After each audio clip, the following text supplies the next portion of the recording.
Para naman sinasabi. Saan? Para naman sinasabi. Ito pala tunog niya kanina, oh. Magandang araw mga idol, at dito nga ay meron na naman tayong bisita. Galing pa daw siya ng Bulacan at yung isang tropa ay galing pa daw ng Lucena. Saan ka ba galing, Paps? Bulacan. Ah, Bulacan. Naalala ko lang, Bulacan nga pala. Ikaw, Paps? Lucena. Lucena? Lucena City? Oh, Quezon? Layo. Nasa motor mo, Paps? Ano doon? At ang kanyang motor pala ay nakakarga sa kanyang sasakyan. Makina lang yung ganyan. Paano namin mga idol yung kanyang motor? Makina lang dala? Yun. Carb type FI. Carb type. Carb type. Sariwa-sariwa ah. Nakapapintura ko pa nga lang yan. Saka, Anak to eh. nakapagpalit ako ng ano. Mamagasgas ha. Sariwa-sariwa. Malinis ko Carb. din. Saka sa Lucena, Paps? Sa ano ako, well. Tumira ako dati din eh sa Ibabang Dupay, sa Red Beach. At dito nga ibinaba na namin ng kanyang makina at lintik grabe ang ingay ng tunog pala niya. Ah, ito yung tunog niya, no? Ay, sige. Tignan natin. At binuhat na nga ng dating mayor na si Don Ramon. Ay, ingatan ng bumbunan ha, baka makasirinuhan. Kaya kong kalasin to. Oh. Kaya mo kalasin, kaso? Baka hindi na mapabalik eh.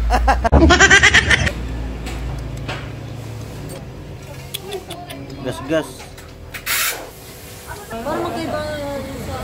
At dito, aking nakumpirma na piston slap at pumapalo ito sa kanyang cylinder block. At hindi na rin po stock ang kanyang cylinder block dahil naka 57 na po ito. Sa ganitong sitwasyon, mapapayo ko po na dapat ay pinipiston profile po ito. Binabawasan ng kaunting timbang at dinadagdagan ng butas nito upang magkaroon ng lubrication ng kanyang makina. Pero ang lahat ng yan ay nagdidepende sa diskarte ng mga mekaniko. Bawat mekaniko ay may kanya-kanyang estilo at kanya-kanyang diskarte. Pero palagi po nating tatandaan na kapag mag-i-engine upgrade tayo, wala pong plug and play. Wala pong plug and play.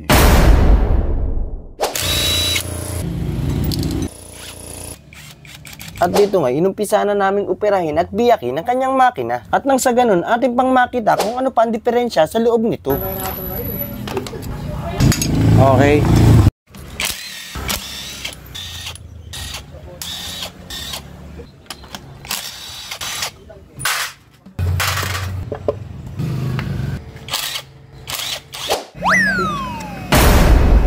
Tagal ba naman din nabuksan? Ilang taon din nabuksan, Paps? Ang tagal. Simula nang nabili ko yan. Ano model to? T12 ata yan. 2012 ngayon lang nabuksan. Normal lang yan. Kakaganyan talaga. Mas maganda dyan na naipon kaysa iikot pa dun sa sistema. Ito kasi, Paps, yung ano natin, oil filter. May kita ba ako dyan, pre? Hindi, pre. Hindi ka kita, pre, oh. At dito nga, nagpalit na tayo ng Forge connecting rod. Mas ina-advise ko po ito kung may karga ang ating makina at nang sa ganun, mas matibay po siya. At dahil po dito, habang nagbubuo ako, ay dumarami din ang osyoso. Joke lang yan mga idol, dahil yan ay kumpare ko. Dahil gusto din daw niyang matuto. At dito nga, iniinitan na namin ang kanyang crankshell. At nang sa ganun, ay may kabit na natin ang kanyang crankshaft na talagang napakatibay ng connecting rod. Bilib din ako sa kayabangan mo eh, no? Swak na swak.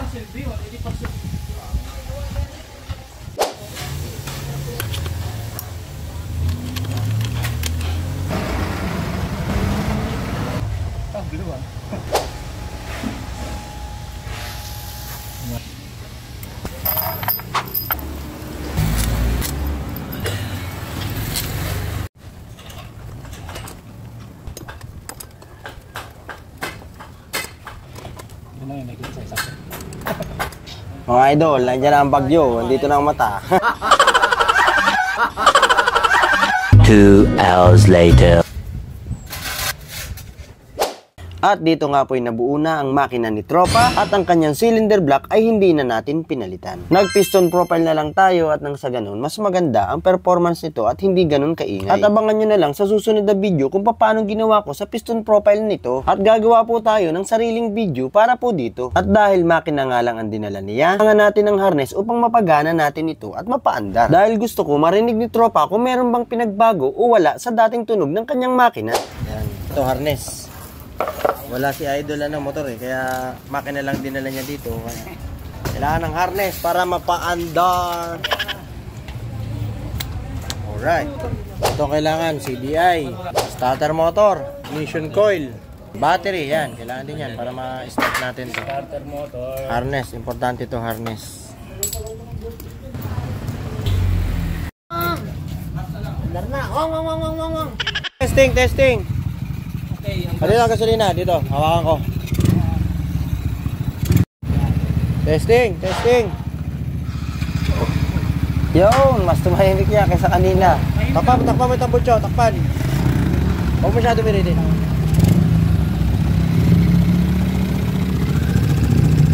Oo, mas tumahimik yan.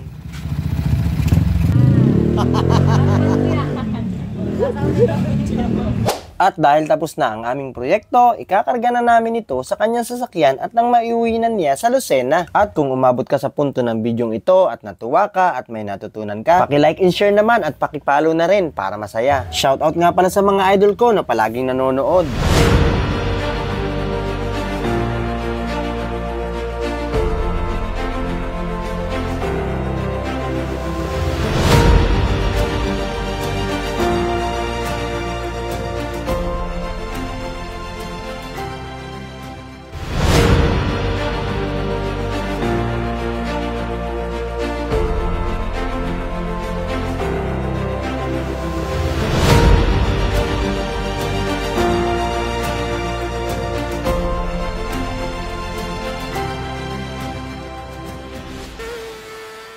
Thank you, Paps. Okay, thank you. Ingat. Thank you. Yun na. Bye. Bye-bye.